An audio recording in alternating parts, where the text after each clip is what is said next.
Halo, kami dari kelompok 2 Psikologi UNESA. Pada proyek akhir Psikologi K3 ini, kami mengangkat tema kesehatan fisik, psikologis, perilaku pekerja, dan pencegahan yang aman untuk para pekerja. Kami mengobservasi dan wawancara secara langsung dengan praktisi K3 di PLN. Yuk intip keseruan kami saat melakukan company visit dan proses wawancara.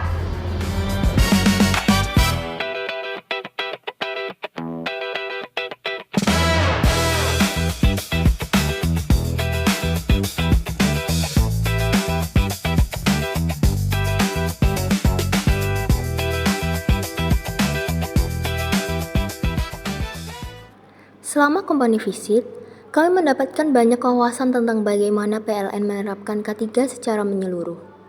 Mulai dari pengenalan resiko, penggunaan APD, hingga bagaimana perilaku aman dibangun dalam budaya kerja sehari-hari.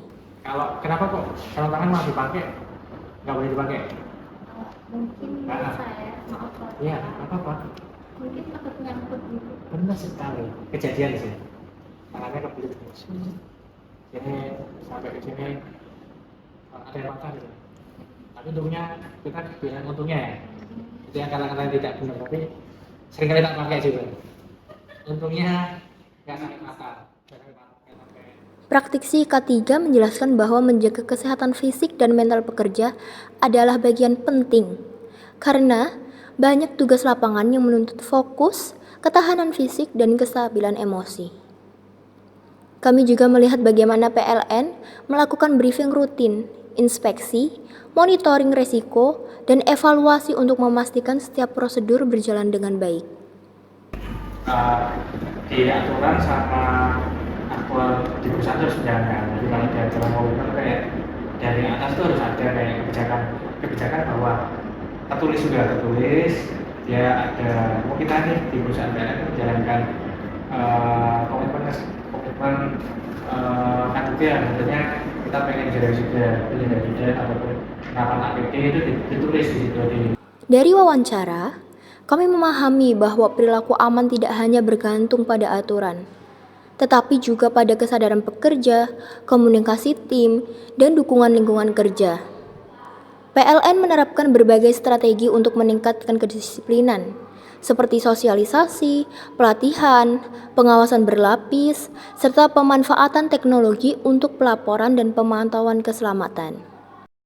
Memantau kondisi area kerja itu juga ada CCTV.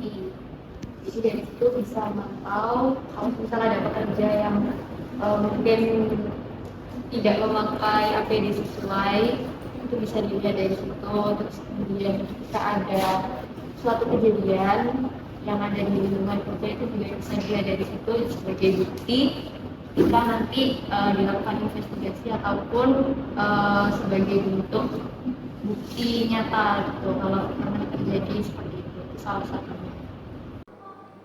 Wawasan ini sangat membantu kami memahami bagaimana teori K3 yang dipelajari di kelas diterapkan dalam situasi kerja nyata.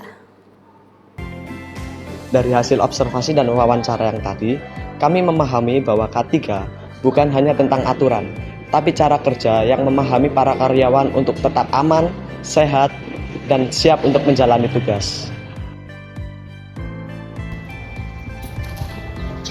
Kami melihat bagaimana kesehatan mental dan fisik sangat diperhatikan, terutama bagi pekerja yang menghadapi lapangan setiap harinya. Selain itu, perilaku aman juga terbukti menjadi fondasi untuk mencegah terjadinya kecelakaan kerja. Namun, tidak cukup mengetahui prosedur saja, kita juga harus menjadikan ini sebagai konsistensi dan juga menjadikannya kesadaran diri. PLN juga menerapkan berbagai strategi seperti pelatihan, briefing rutin, inspeksi, dan dukungan teknologi untuk memastikan budaya kerja aman selalu berjalan. Secara keseluruhan, pengalaman ini menekankan bahwa K3 adalah tanggung jawab bersama. Apabila semua pihak terlibat, keselamatan bisa tercapai dan pekerja bisa pulang dengan selamat.